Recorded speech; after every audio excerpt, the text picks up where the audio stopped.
여러분 성경을 여러분 읽고 쓰고 암송하고 좀 열심히 이제 시작하는데요.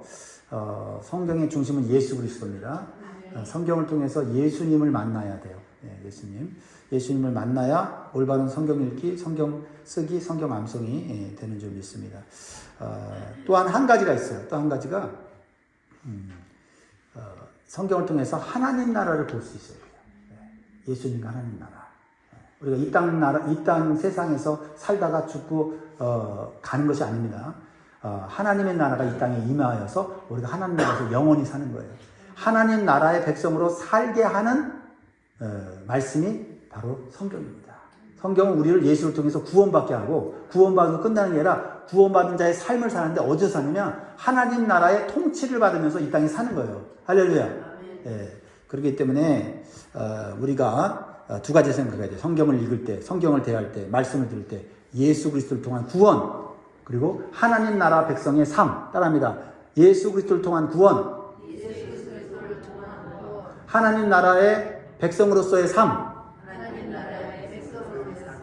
이것을 마음에 새기시고 성경을 읽고 쓰고 암송하시기 바랍니다. 자, 마태복음 13장 31절에서 43절 말씀으로 우리 같이 교훈을 나눌 때 우리 기도 제목 한번 따라 하십니다. 나의 작은 헌신이 하나님 나라를 이루는 겨자씨와 누룩이 되게 하소서. 할렐루야. 우리 서로를 향하여 좀 격려함 주겠습니다. 우리는 반드시 승리합니다. 우리 서로 인사하겠습니다. 승리할 겁니다. 우리의 현재의 모습을 보지 마시고 주님이 이루실 그날에 이루실 승리를 우리가 바라봐야 될 줄 믿습니다. 그런데요, 신앙생활을 오래 하다 보면요, 마음속에 점점 커지는 질문들이 있습니다. 하나님이 살아계시는 걸 내가 믿고 살아가고 있는데, 근데 하나님 살아계신데 왜 이 세상은 그대로인가? 그렇죠? 왜 이렇게 죄악이 가득 차 있는가라는 거죠. 그리고 정직하게 사는 사람들은 더 힘들게 사는 것 같고, 속이고 편법을 쓰는 사람들은 더 잘 사는 것처럼 느끼지 않습니까? 하나님을 믿으면 믿을수록, 하나님에 대해서 알면 알수록 이런 질문들이 더 커지는 거예요. 믿음이 없어서가 아니라 하나님의 권능과 주권과 계획을 믿기 때문에 그렇습니다. 그래서 때로는 우리가 세상에 대한 원망보다는 하나님에 대한 의문이 생길 때가 있다는 거죠. 그건 믿음이 없는 사람들이 그렇게 하는 게 아니에요. 믿음이 있기 때문에 하나님을 내가 믿고 체험하고 살아가는데 언제 이 세상은 변화가 되는가? 언제 이 세상은 하나님이 말씀하신 그 새하늘과 새 땅이 되는가? 그게 궁금해지죠. 왜 그럴까요? 우리의 삶이 힘들어지고 고난이 겹치고 그러면 그런 마음의 생각이 들어올 수 있다는 것입니다. 그러다가 어떤 사람은 아예 포기해버리는 경우도 있어요. 세상은 아무리 애를 써도 변하지 않아. 하나님은 계신 것 같은데 멀리 계신 거고 이 세상과는 전혀 상관없이 저 멀리서 그냥 보고만 계셔 라고 포기하는, 무종교는 아닌데 그러나 하나님은 우리와 함께 계신 하나님으로 경험하지 못하는 성도가 있습니다. 어떤 사람은 분노하면서 정의감을 드러내죠. 야, 이 세상 우리가 가만히 있으면 안 된다. 저 악을 물리치기 위하여 일어나야 된다 하면서 폭력도 불사하면서 정의감을 드러내는 사람들이 있죠. 내가 이 약한 세상을 바로잡아야 된다. 그래서 오늘 본문에서 예수님은 우리가 궁금해하는 이런 질문에 대해서 세 가지 비유로서 하나님 나라의 본질과 하나님의 계획을 말씀해 주고 계세요. 그 세 가지는 뭡니까? 따라합니다. 겨자씨 비유, 누룩 비유, 가라지 비유. 예수님은 비유를 통해서 심오한 진리를 우리에게 가르쳐 주십니다. 이 세 가지 비유는요, 천국과 관련되어 있어요. 하나님 나라와 관련되어 있습니다. 이 땅 가운데 어떻게 하나님의 나라가 이루어지는지를 보여주고 있습니다. 그래서 선과 악이 공존하는 이 시대에 우리 성도들의 시각을 바꿔주고 자세를 바꿔주는 것이죠. 첫 번째요, 겨자씨 비유를 통해 주시는 교훈입니다. 하나님 나라가 작게 보여도 낙심하지 않는 시각을 가져야 한다라는 겁니다. 하나님 나라가 작게 보여도, 세상 나라보다 미미해 보여도 낙심하지 말아야 된다는 것을 가르쳐주는 거예요. 31절 32절을 봅니다. 천국은 마치 사람이 자기 밭에 갖다 심은 겨자씨 하나 같으니 이는 모든 씨보다 작은 것이로되 자란 후에는 풀보다 커서 나무가 되매 공중의 새들이 와서 그 가지에 깃들이니라. 우리는 보통 생각하면 어떤 강력한 나라가 딱 세워져서 세상을 정복하는 그러한 역사, 그러한 그림에 익숙해져 있어요. 근데 하나님의 나라는 그거와 정반대로 이루어진다라는 거예요. 그래서 하나님 나라가 작게 시작이 돼도 그것을 보고 낙심해서는 안 된다는 겁니다. 당시 유대인들에게 있어 겨자씨는 가장 작은 것의 대명사였습니다. 그런데요, 이 팔레스타인의 검은 겨자씨는요, 불과 땅에 심겨진 지 몇 개월 만에 3m, 4m나 자랄 만큼 큰 식물나무가 된다는 거예요. 그래서 새들이 그곳에 마음껏 깃들이며 쉼을 누리게 된다라는 것입니다. 그러니까 유대인들이 기대했던 메시아 나라는요, 강력한 로마 제국보다 더 강력한 제국이 나타나서, 메시아의 제국이 나타나서 뒤집어 엎는 것을 꿈꾸며 기도했어요. 하나님을 믿어도 그렇게 하나님의 말씀과는 다른 인간의 생각으로 기도할 수 있다는 거예요. 바랄 수 있다는 겁니다. 그런데 예수님은 하나님 나라를 이 땅에 가져오면서 한 영혼 한 사람을 치유하고 구원하면서 하나님의 나라를 이루어갔다는 겁니다.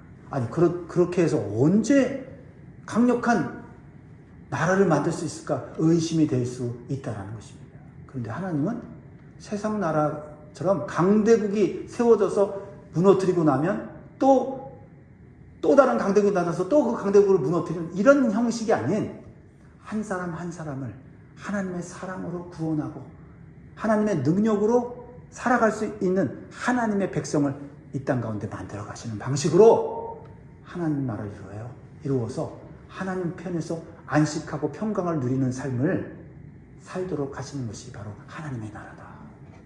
이게 겨자씨 비유예요. 그러므로 우리는 현재 눈에 보이는 어떤 크기가 아니라 그 안에 담겨진 생명력을 볼 수 있어야 됩니다. 여러분 안에 겨자씨만한 믿음이 들어있으면 그 생명이 여러분 안에서 자라서 여러분을 통하여 한 영혼이 구원받고 한 가정이 구원받고 심지어는 한 공동체 사회가 변화되는 역사가 일어나게 된다는 것이죠. 그게 바로 사도 바울을 통해서 이루어진 거 아닙니까? 사도 바울 처음에 예수님 대적하는 원수였어요. 근데 그 한 사람을 통해서 생명의 씨앗, 복음의 씨앗이 들어가니 어떻게 됩니까? 한 사람 한 사람을 구원하는데 얼마나 힘들었습니까? 특별히 동족인 유대인들에게 얼마나 핍박받으면서 복음을 전했습니까? 유대인들이 핍박하면 어디로 갑니까? 이방인들에게 가서 그들을 섬기면서 복음을 전하지 않습니까? 그래서 교회를 세우고 또 하나님 나라를 확장하는데 그 한 사람이 물론 동역하는 분들이 계셨죠. 사역자들이 같이 붙었죠. 그러나 한 사람 심령 안에 불같은 열정, 복음의 열정이 생기니까 많은 영혼들이 구원받고 교회가 세워지더라는 거죠. 하나님이 이루시는 나라는 그런 나라다. 그렇습니다. 천국은 겨자씨 한 알 같다라는 이 말씀이 처음에는 너무 작게 느껴졌는데 오늘날 보십시오. 그 겨자씨만한 한 알의 복음이 얼마나 이 세상을 지금 많은 영혼들을 구원하고 많은 교회를 세우고 하나님 나라를 확장해 나가고 있습니까? 세상의 악은 커 보입니다. 그러나 하나님의 나라가 점점 확장되면 악은 힘을 잃게 되고 악은 어느 날 사라지게 될 줄 믿습니다. 이게 바로 하나님이 주시는 겨자씨 비유의 천국의 모습인 것입니다. 자, 그러므로 여러분, 내가 이 작은 헌신으로 지금 내가 하는 이 섬김으로 뭘 할 수 있을까 하는 사탄의 속임에 속지 마십시오. 여러분이 하는 섬김이 헌신이 작고 큰 것이 중요한 것이라 그것이 믿음으로 생명으로 하는 것이면 그것은 자라나게 될 것이고 열매 맺게 될 줄 믿습니다. 오늘 여러분이 심는 그 작은 눈물의 기도와 섬김의 씨앗이 훗날 누군가에게는 평안한 쉼터가 되고 안식이 되는 큰 나무로 자라날 수 있기를 주의 이름으로 축원드립니다. 그래서 여러분이 영광스럽게 주님 앞에 가는 그 장례식 날, 가족들만 슬퍼하며 그리워하며 감사하며 우는 것이 아니라 여러분 때문에 섬김받았고 여러분 때문에 구원받은 자들이 와서 울면서 감사할 수 있는 그날을 상상하시면서 사시기를 주의 이름으로 축복합니다. 두 번째로는요, 보이지 않아도 포기하지 않는 자세를 가져야 합니다. 보이지 않아도 포기하지 않는 자세를 가져야 합니다. 이것은 누룩 비유를 통해서 주시는 말씀이에요. 가루 소말 속에 들어간 누룩의 이야기인데, 이 반죽 속에 누룩이 들어가면 누룩은 보이지 않아요. 그렇죠? 빵 만드신 분은 잘 알 겁니다. 자, 33절 봅니다. 같이 있습니다. 시작. 천국은 마치 여자가 가루 소말 속에 갖다 넣어 전부 부풀게 한 누룩과 같으니라. 성경에서 보통 누룩은요, 부패나 악을 상징하기도 하는데, 여기서는 이 누룩의 특징, 침투력, 부풀게 하는 능력, 밖에서 변화시키는 게 아니라 안에서 변화시키는 능력을 보여주는 겁니다. 그러니까 어떤 사람이 누룩처럼 어떤 공동체에 들어가면 사람들은 그 사람의 존재에 대해서 별로 중요하게 여기지 않는데, 그 사람이 있음으로 그 공동체가 점점 변화가 되는 거죠. 그래서 누가 이 공동체를 변화시켰는지 모르는데 주님은 아시는 거죠. 그게 바로 누룩 비유다는 거예요. 그게 우리가 이 땅 가운데서 살아가야 될 누룩의 사명이라는 거죠. 우리 가정에서 내가 별 볼 일 없는 존재예요. 말해도 별로 영향력이 없어요. 그런데 내가 예수 그리스도의 복음의 능력으로 생명력을 가지고 나의 작은 섬김, 나의 작은 헌신을 그냥 주님 바라보면서 꾸준히 해나가다 보니까 가정의 분위기가 바뀌고 자녀들의 삶이 바뀌고 가문이 믿음의 명문 가문이 되어지는 그런 역사가 일어날 수 있다는 겁니다. 이게 누룩의 비유가 주시는 말씀이에요.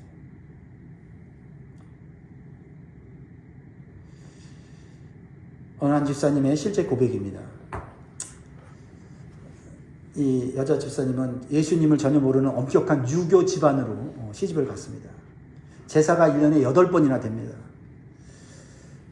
예수 믿는 이 며느리는 그 집안에서 불청격으로 여겨지고 가라지 취급을 받을 정도로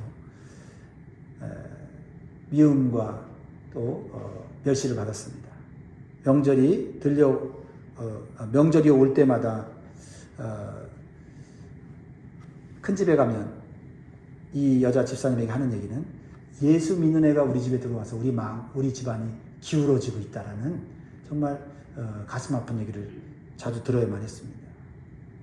하지만 그 여자 집사님은 싸우지 않았습니다. 대신 누구보다 먼저 부엌에 들어갔고 가장 굳은 일을 먼저 도맡아 했습니다. 시어머니가 병 안으로 누웠을 때입니다. 다른 자식들이 김병에 효자 없다고 그 시어머니를 더 이상 돌보지 않을 그때에도 밤낮으로 그 시어머니 곁에서 시어머니의 말라가는 발을 정성스럽게 씻겨 주었습니다. 30년이라는 긴 세월 동안 이 여집사님은 자신의 권리를 주장하는 대신 그리스도의 성품이라는 누룩이 되어서 그 집안의 차가운 공기 속에서 스며들어 섬김을 끝까지 감당했습니다. 어느덧 백발이 된 시어머니가 임종을 앞두고 그 며느리의 손을 꼭 잡고 이렇게 말씀하셨습니다. 얘야, 네가 믿는 예수가 누군지는 몰라도 너의 모습을 보니 그분은 참 좋은 분인 것 같구나. 나도 이제 그분 곁으로 가고 싶다. 라고 하면서 며느리가 전해주는 복음을 받고 예수님을 믿게 되었습니다. 30년 동안 꽁꽁 얼어붙었던 이 유교 집안의 가문 안에 누룩처럼 스며든 이 며느리의 사랑과 헌신이 결국 그 가문을 새롭게 변화시켜 준 겁니다.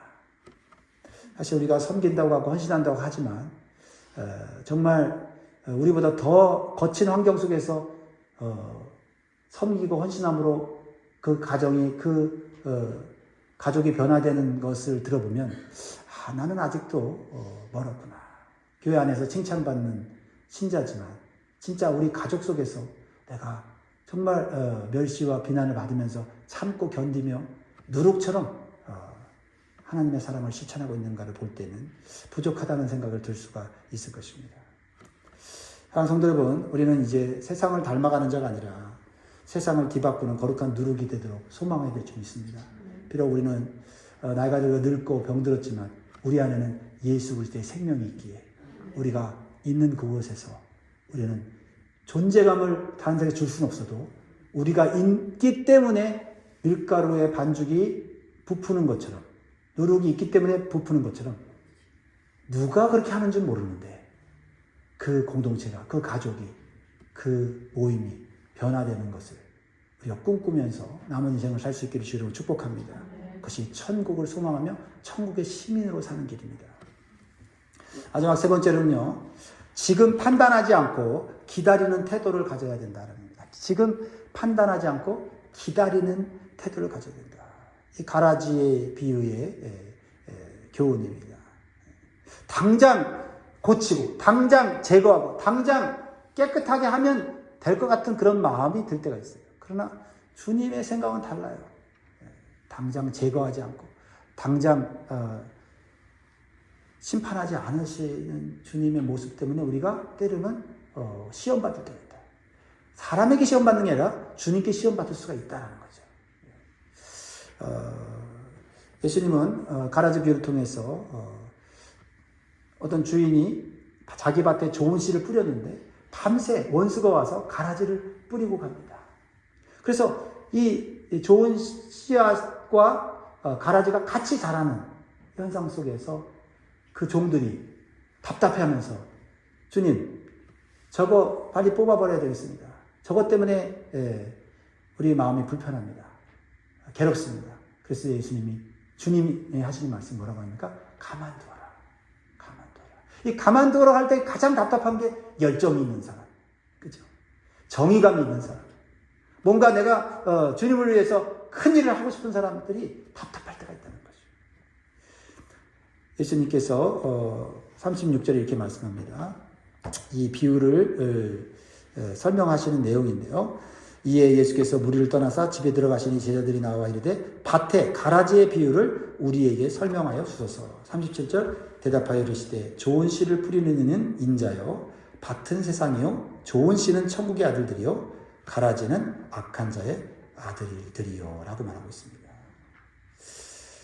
그러면서 예수님께서 설명하시는 거죠. 어제 말씀에 29절에 보면 이런 말씀을 하시는 거예요. 주인이 이르되 가만두라. 가라지를 뽑다가 곡식까지 뽑을까 염려하노라. 이 말씀의 의미를 우리가 잘 알아야만 우리가 때로는 우리의 열정을 조금 자제하고 우리의 정의감을 때로는 딜레이해서 인내할 수 있는, 그래서 내 자신의 성품이 성숙해질 수 있는 그런 기회를 얻게 된다는 겁니다. 그렇습니다. 우리는 세상을 보며 정의를 원합니다. 빨리 악한 자들에 대한 심판을 원합니다. 그런데 하나님은 심판보다 먼저 뭘 하기를 원하세요? 구원하기를 원하십니다. 성급한 심판은 의인까지도 다치게 하기 때문에 그렇습니다. 여러분, 어제 말씀드렸지만은 이 가라지는 이 밀과 함께 자라면서 처음엔 똑같아요. 그러나 이삭이 나고 자라게 되면 그때 구분이 됩니다. 그래서 어렸을 때 이 밀과 가라지의 뿌리가 섞여 있기 때문에 가라지를 뽑다가 어린 밀까지도 뽑혀질 수 있기 때문에 주님께서는 가만두어라. 비록 괴롭지만 힘들지만 가라지와 함께 살면서 사는 인생이 쉽지는 않지만 뽑다가 너희들까지 뽑힐 수 있다라는 거죠. 그렇습니다. 이 영적인 교훈을 우리가 기억해야 됩니다.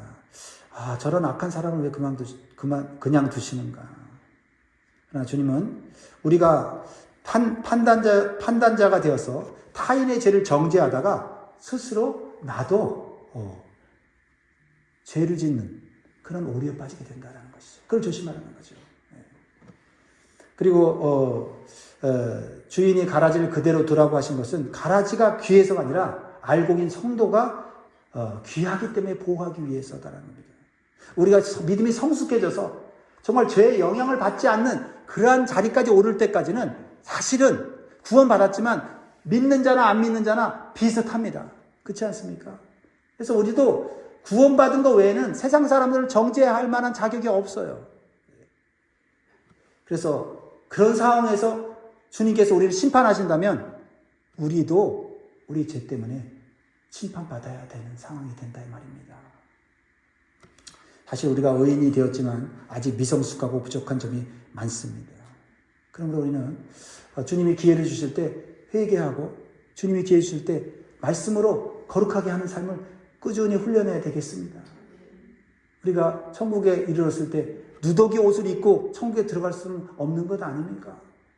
어려서부터 구원받았다면 그만큼 깨끗한 옷으로 빨아서 흰 옷을 입고 들어가야 되지 않겠습니까?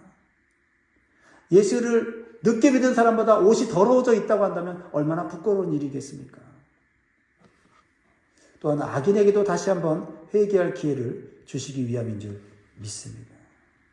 하나님 결코 함부로 심판하시는 분 아닙니다. 기다리시는 분이죠. 그런 동안에 우리가 악인과 함께 악과 공존하면서 우리가 괴로워하는 걸 알지만 또한 그 속에서 우리의 믿음을 성숙시키는 줄 믿습니다.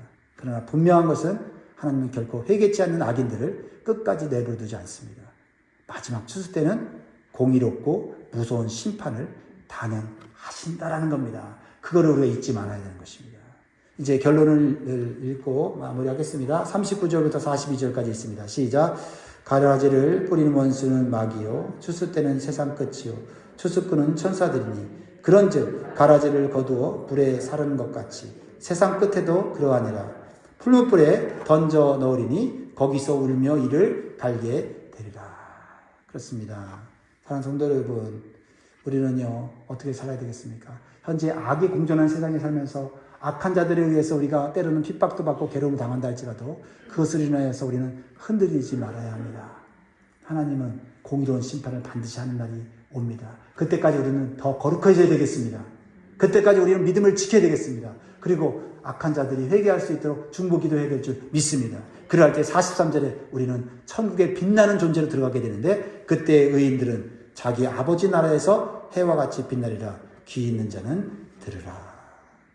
말씀을 맺겠습니다. 사랑하는 성도 여러분, 세상은 여전히 선과 악이 공존하고 있습니다. 그러나 기억하십시오. 겨자씨는 이미 자라고 있고 누룩은 이미 퍼지고 있고 추수는 준비되어 있는 줄 믿습니다. 그 속에서 믿음을 지키시고 승리하시기를 주의 이름으로 축원드립니다. 기도하겠습니다.